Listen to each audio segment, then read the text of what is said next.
G'day guys, welcome back to my channel. My name is Wildkard. Thank you for watching the Wildkard Rugby Show. This is Super Rugby, Aotearoa. This is the Hurricanes versus the Chiefs. And boy, Hurricanes 7 out of 7 so far this season. Potential for a perfect season ahead. And boy, there's some pretty tough matches coming up. They got Brumbies coming up in a couple of weeks in Canberra. They got the Blues coming up in Eden Park. And finally, just before, I think around last round, I think the second last round maybe, against the Chiefs in Hamilton. Yeah, still possible, but the road ahead is looking very, very, very tough for the Hurricanes for that perfect season that I think all the Hurricanes fans are excited for. Now, I think the Hurricanes has really not just done really well in beating the Chiefs tonight, but the Hurricanes has truly embraced the evolution of the next level of New Zealand rugby. And that is something that I find it very, very impressive to see out of this Hurricanes team. It's in the world of any sort of sport, it's not about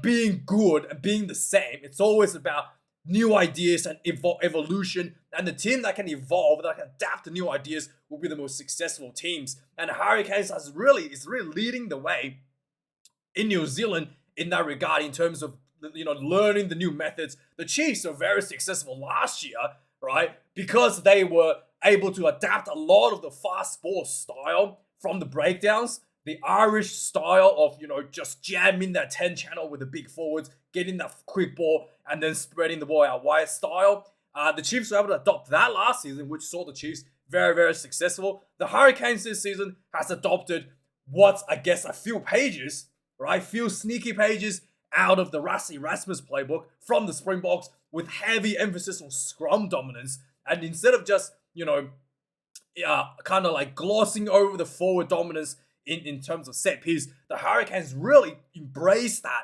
forward dominance, scrum, lineouts, mauls, and through that dominance, they used that as the base platform to build on their already exciting backline, to create space for players like Jordie Barrett and Ruben Love to do their magic for what they've always been good at, in that New Zealand style, expansive, chaotic, play. They built on top of the forwards to expand, to allow that New Zealand style to grow to the next level. And this was another, this is the testament of the result of that next level of evolution from the Hurricanes. Now, the Chiefs and Hurricanes, when it comes to the New Zealand style rugby, aka the backline attack, pretty evenly matched.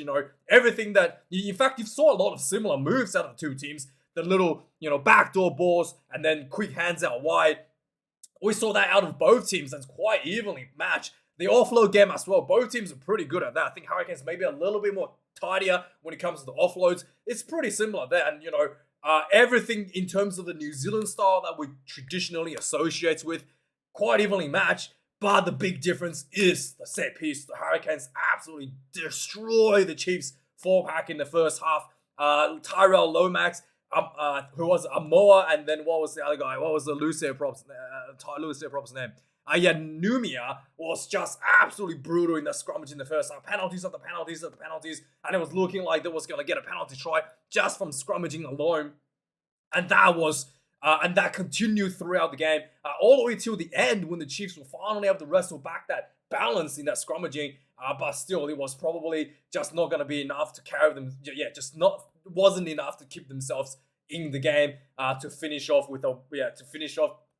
the game strong. The Chiefs did have a period in the middle of the game where they were able to come back very strong. They had a yellow card, and in typical Chiefs fashion, they were able to manage the game quite well with goal kicking, getting the penalties that they wanted, and then just get D-Mac to pop 3 points over. And there was a point where I thought the Chiefs was going to win this, when, early in the second half, when they just had a massive momentum with, with some forwards coming off the bench early. They had to do their reserve props on basically a half-time. One of the reserve props was on a half-time to stabilize the scrummaging, and that really gave the Chiefs, the early substitutions really gave the Chiefs that burst of energy early in the second half, put them ahead in the scoreboard. But yeah, the fitness was just not there to carry on for the full duration of the game. And finally, the forwards started to tire out for the Chiefs, and the Hurricanes just pummeled themselves through all the way to the finish. Osafa Amua, 80-minute man, And boy, he was just ramming people left and right as a front rower as well. Super, super, super impressive. Like that is the next level of rugby that everybody in 2024 that is required, to win in highest level of rugby. Have your four pack with the fitness and the set piece dominance for the full 80 minutes, like Osafa Momoa showed tonight in his performance. Super, super impressive. When it comes to the combinations, the Geordie Barrett Ruben Love combo was just so devastating. Able to find space, create space. It was almost like the two players just like it's so, yeah, obviously they're teammates, they play with each other a lot, but it's almost like they can read each other's mind or something. They just linking up with each other perfectly again and again and again. And it's just like, Geordie Barrett quick hands to Ruben Love, and Ruben Love quick hands to, whoever is going to win, Osafa Amua, a few times. And it was just like they just knew exactly what was happening and what they need to do.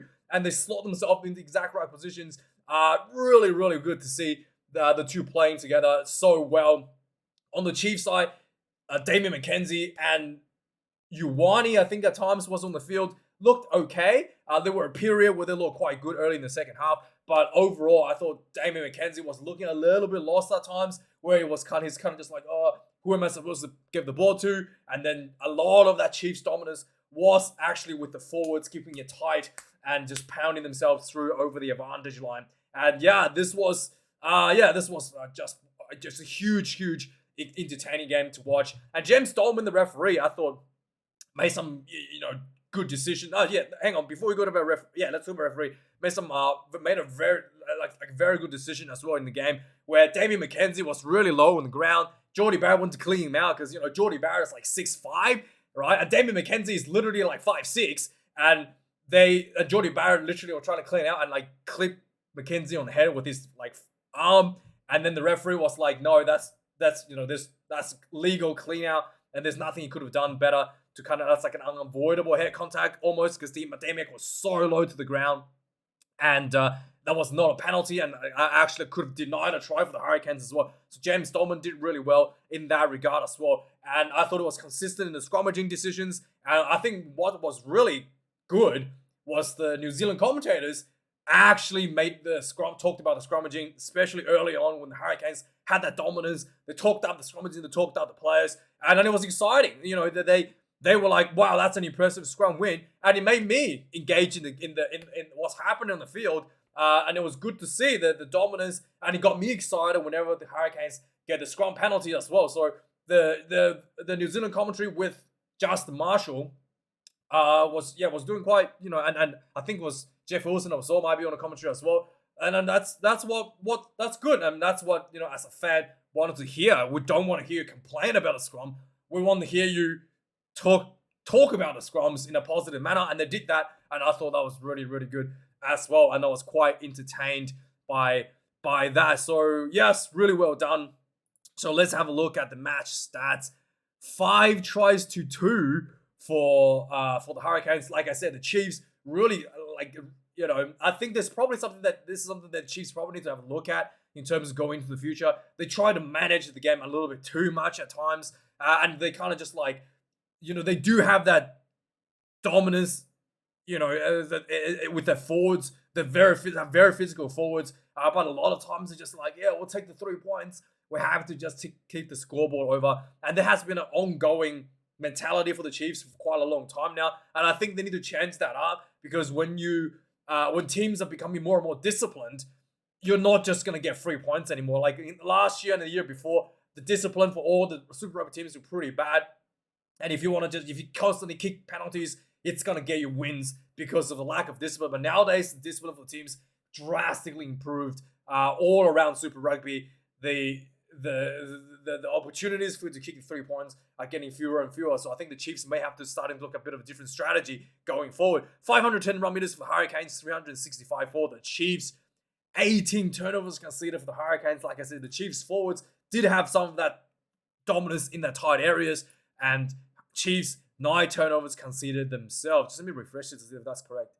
10 turnovers conceded for the Chiefs. Tackles made, 141 for the Hurricanes. 16 missed tackles pretty good defense. The Chiefs, 109 tackles made, 31 missed tackles. Yeah, and a lot of that probably came late in the second half when the fatigue started kicking in, and you can just see it. Ruben Love and Jordy Barrett was just having a bit of a field day out there. The Chiefs, this is what I was talking about. They really like to manage the territory where they want to play the game. 30 kicks for the Chiefs and 21 kicks.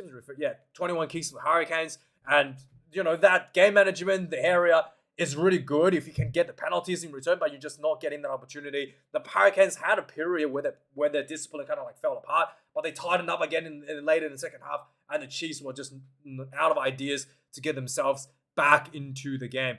2 missed kicks for the Hurricanes, 100% for Damian McKenzie, as perfect as usual. The lineouts was a bit of a mess for both teams. I thought 4 lineouts lost for Hurricanes, 2 lineout loss for the Chiefs. But overall, the Hurricanes did have better set piece when it comes to the rolling more. The Chiefs just didn't really get much anywhere, whereas the Hurricanes was a little bit more structured in that regard. Scrummaging, Chiefs 2 scrums lost. That is, that is painful. That is worse than giving, like, if you're a front rower, losing 2 tight heads is worse than missing 2 tackles or dropping the ball over the try line twice. It's quite a sobering experience, to say the least, if you're a prop. And the Chiefs was able to get a bit more dominance back. It stabilized the dominance in the second half with early substitutions, but towards the end of the game, and it was able to get themselves kind of like a bit more dominance towards the end of the game, but it was just way too much, way little too late. Penalties: 10 against the Hurricanes, 9 against the Chiefs. 1 yellow card for a cynical foul, offside tackle near the try line against Aotearoa for the Chiefs, and that was basically a 10-minute period where it was looking pretty bad for the Chiefs, but they were able to actually manage the game with the Hurricanes, put the Hurricanes under a little bit of pressure.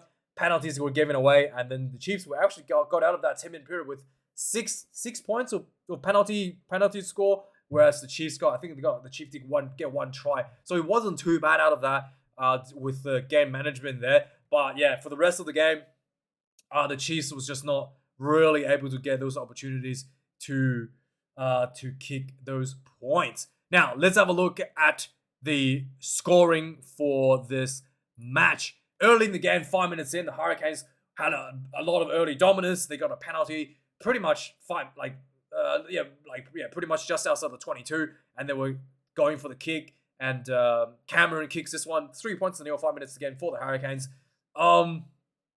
So 17 minutes into the game, there was a weird little play. The Hurricanes kind of like, what exactly happened? There was the ball was like kicked down to the corner near the try line, and the ball kind of like just bounced and set up, and Damian McKenzie had tried to catch the ball, and he like knocked the ball dead.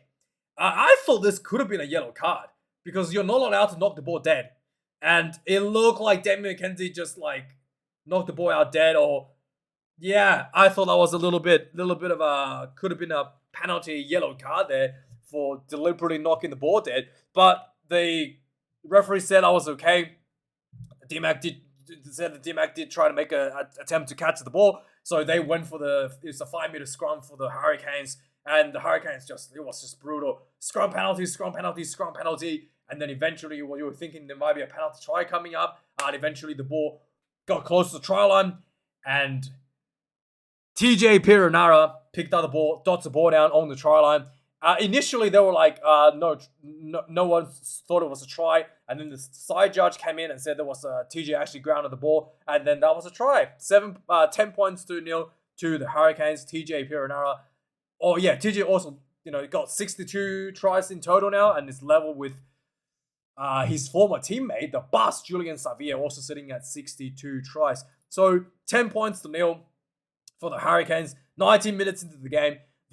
Literally right from the kickoff, that Chiefs got themselves back into the Hurricanes territory, and there was a nice little like inside ball for, I think it was Ratimer that got from DMAC that went through the defense. And Ratimer was running down the field, and it was getting, covered. And then he tried to throw the ball back to his teammates. And Ruben Love, as you should, knocks the ball back, right? Intercepts the ball, and he knocks the ball back towards his own try line. And then, Ratimer just regathered the ball, and it was like, thanks for the assist to Ruben Love. And then ran straight in for the first try for the Chiefs. 10 points to 7, ticks the scoreboard back up. The 26 minutes, there was a try that was disallowed to Osafa Amor. Nice hands to the winger. It was Jordy Barrett to Ruben Love to, I think, one of the locks. Or I think the lock, or I think it was number 6 that was in there, who also tipped the ball to Amor. I thought it was flat, but the referee said, because his hand was pointing forward, even though he clearly looked flat to me. And the referee said that was a forward pass, and Amor was disallowed a try. Narua in this sequence of play was called offside in a cynical position to slow the ball down. Yellow card was sent off. The Chiefs followed this one up with a big scrum, and Yosei picked and go from the number 8 position into the blind side. Try time, 17 points to 7. Despite the play in the bin, like I said, the Chiefs were able to manage the next period quite well. After this try, 32 minutes in, Chiefs got themselves a penalty, and they just went, yeah, we'll kick that. 17 points to 10. A few minutes later, 37 minutes, 38 minutes, another penalty to the Hurricanes for offside. And Chiefs were just like, really wasn't going anywhere, but they just kept the pressure on inside the Hurricanes half. And yeah, they're just like, well, we'll take another 3. 17 points to 13. So during the 10-minute period, Hurricanes scored 7, Chiefs scored 6 points themselves. So it wasn't the most ideal.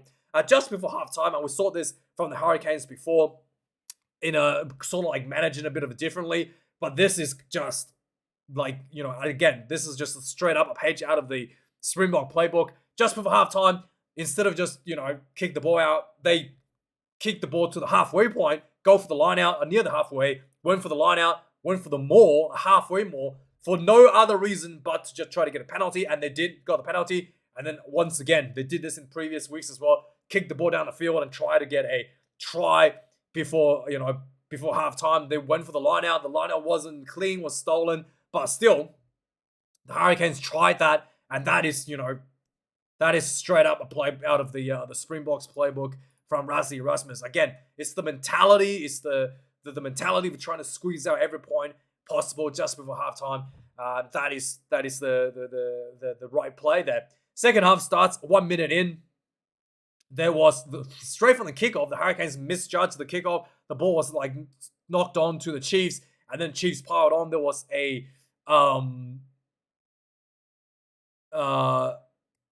the ball was knocked on, and there was a penalty to the Chiefs, and instead of going for the points, the Chiefs went for the line out.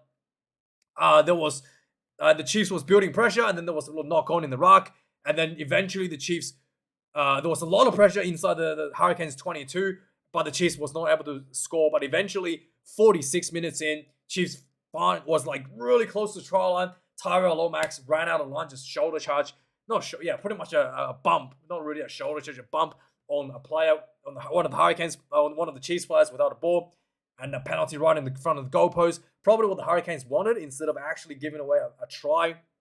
So Chiefs kicks another 3 points. 17 points to 16, only 1 point behind, 46 minutes in. A few minutes later, Jordy Barrett was center field and tried to do another offload after making a bit of a half break. The ball kind of didn't go to hand, and Chiefs scooped it up. I think it was D-Mac that scooped it up and then just went straight back into the Hurricanes 22, and then just lots of, pick and go pounding. Eventually, the ball was passed behind to D-Mac. Quick hands to Ioane, quick hands to Narua. Plenty of space out wide. Try time for the Chiefs. Chiefs got themselves ahead, 17 points to 23. The 57 minutes into the game, Hurricanes got themselves finally back into the scoring once again. This was like a really, really just amazing try that was scored. There was a what happened here? Yeah, so the Hurricanes basically was, again, just playing that open style rugby that we all know out of New Zealand. The ball was just like good hands down on the little left hand side.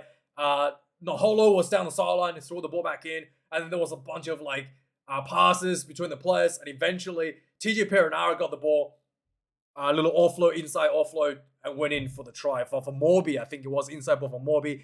Went in for the try. Hurricanes back ahead, 24 points to 23. 67 minutes into the game. Big carry spun. Osafa Mamora busting through a defense and linked up with Lakai, who also ran really, really good, bringing the Hurricanes into the 22. And then eventually the ball kind of like again, just keeping the ball alive. Nice offloads, nice pass. Eventually there was like a little pop-off pass off the ground, and then a quick offload to Kinney Naholo, who went in for the try. And the TMO goes, gotta check for foul play. And it looked like Jordie Barrett may have clipped D-Mac on the head. And the referee, James Coleman, was like, no, that was a legal clean out. Nothing wrong with that, just accident. And try stands, 29 points to 23. Finally, 71 minutes in the game. After having his first try disallowed, Osafa Amoa gets himself on the ball. 71 minutes. He's been on the field for 71 minutes, right? So this was again, just the, what is it? Again, the Jordie Barrett-Ruben Love combination started to really just shine at this point. The ball went to Jordie Barrett. Jordie Barrett quick hands to Ruben Love. Just draw and pass. Amor out wide as the beefiest winger ever in the world. He ran down the sideline, and there was like 3 players hanging on to him. Kept the legs pumping, went over for the try, and he will not be denied. 36 points to 23, and it was just so impressive that he played 71 minutes, still had the speed, still had the power to carry like 3 players on his back and still go over for the try. And man, that was just super, super impressive from Osafa Amoa for the Hurricanes hooker. And yeah, very, very good form for him. And then that's the final score, 36 points to 23. Chiefs try to get a bonus point, losing bonus point right out of the end. And the ball was intercepted, I think, by Ruben Love. And he almost dropped it, and could have been a deliberate knock-on for a yellow card. But he almost dropped it. He regathered the ball as the ball fell down. And then the Hurricanes just played 1 or 2 phases, and then the clock went red. Jordie Barrett kicked the ball out. And that was the end of that. Yeah, really, really, really good game. Really, really good game of New Zealand rugby. And like I said, if the All Blacks wants to regain the dominance in the world stage, they need to really start to consider what the Hurricanes is showing here tonight. Not just that, pure New Zealand back style rugby, but really trying to get that platform set with their forwards and really build that back up to be the dominance of core dominance of the All Black side once again. Yeah, so let me know your thoughts, guys. Like, comment, and subscribe. And thanks for watching this video. I do appreciate it. And yeah, see you guys a bit later for the final match of Super Rugby and potentially some Champions League review tomorrow morning. And thanks for watching. Have a good one. Cheers.